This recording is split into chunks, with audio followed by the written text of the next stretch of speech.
Welcome back on Gaming. This is Devin, and tomorrow is another State of Play from PlayStation, and of course, it's on March 9th.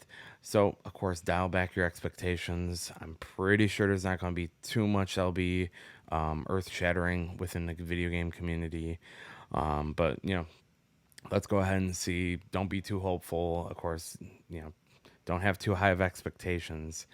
But let's go ahead and see what, we already know about this here, what could potentially happen here. So there was a Twitter post here from PlayStation, of course, talking about the event. So let's go ahead and look into that here first. So it says Wednesday, March 9th, of course, there'll be an event from 2 p.m. Pacific time. This will be able to be streamed, and it's going to run about 20 minutes. There's going to be some first looks and updates for PlayStation 4 and PlayStation 5, with special focus on games coming from our Japan publishers. So that, of course, is a lot of good information here for us. So we already know it's going to be 20 minutes. So what more than likely is going to be happening is that there's probably going to be 3 games that are going to be really focused on. And then, of course, for the PlayStation 5 first look, it's probably just going to be a sequel of a game that we all know of, just so then they don't really have to show us too much of it. They just show us a name and the number 2 or 3 or 4 or 5. So that we can pretty much expect.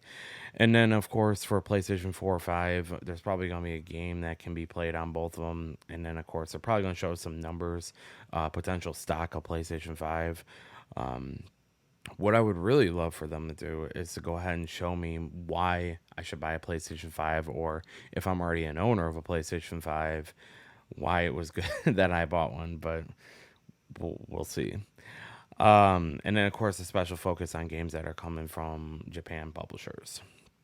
So that's pretty exciting just because they have been focusing a lot on the West. Of course, a lot of people want to see God of War, Spider-Man, all that stuff, but I personally think it should just show it a month before it comes out. So I don't really want to see any of those games till they're about ready to come out. Hopefully that is the case here with these games coming from these Japan publishers. So, of course, some of the games that are more than likely going to be shown, I do believe that they've already talked about Gran Turismo is going to be shown. Of course, they've shown it many times as well. Final Fantasy will more than likely be talked about in depth.